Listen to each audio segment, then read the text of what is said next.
Over 23 years ago, I began this journey of learning to hear the voice of God. And it began with kind of this simple prayer. God, I've given you my life, and I will do whatever you want me to do, and I will say whatever you want me to say. And so, Lord, I'm open for you to speak to me. And I believe that's a real key if you're going to be someone who learns the voice of God and grows in the voice of God, that you position yourself in an unabandoned way. And I remember when I prayed that prayer, it wasn't too long later, I'll always remember I'm sitting in the back of this tent of this outside meeting. My friend is having a church anniversary, and I hear so loudly right in my heart the voice of the Lord, and He's telling me to do something. And I remember thinking, I said, I think this is the voice of God, but I let me get confirmation. But it was like deep down, I knew that this was the Lord speaking. And even that moment, I always encourage people, it's okay to say, Lord, I believe this is you, but I'm just asking you to confirm this just through your word, through different people, maybe through advice that I get. Because I always liken it to this, when a young child is learning to walk, and I just got back from Switzerland, and there was this little boy there, his name was Jason, and he was learning to walk, and he wasn't quite walking on his own, but his parents were so excited that he was taking 1 or 2 steps with their help. And I always say that's what it's like to walk things out by faith, especially the voice of God. God is not up there ready to hit us over the head because we're not walking on our own, even at 1 year old. He is willing to work with us where we're at.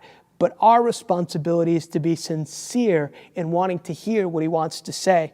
So as I began to hear that voice, I began to become more accustomed to that voice. And as I became more accustomed to that voice, my ability to act on what God was saying came at an accelerated pace.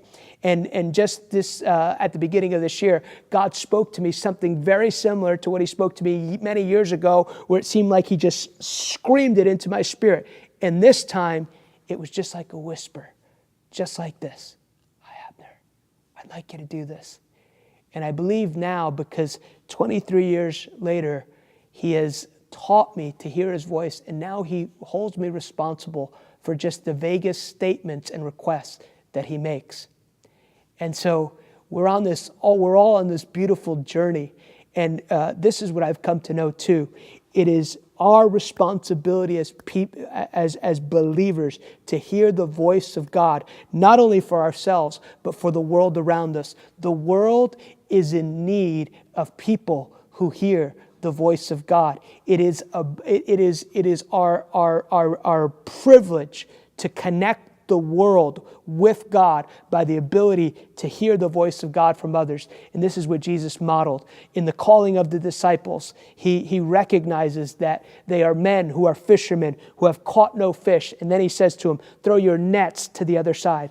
One insight from heaven began to open the door for these men to step into their destiny. So our ability to hear the voice of God unlocks a door to open people into their destiny.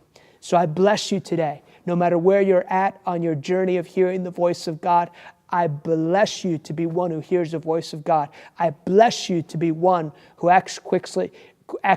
I bless you to be one who receives impossible words from heaven, even as Mary received this impossible word from heaven, that she carried the Messiah, that she said, let it be according to your word.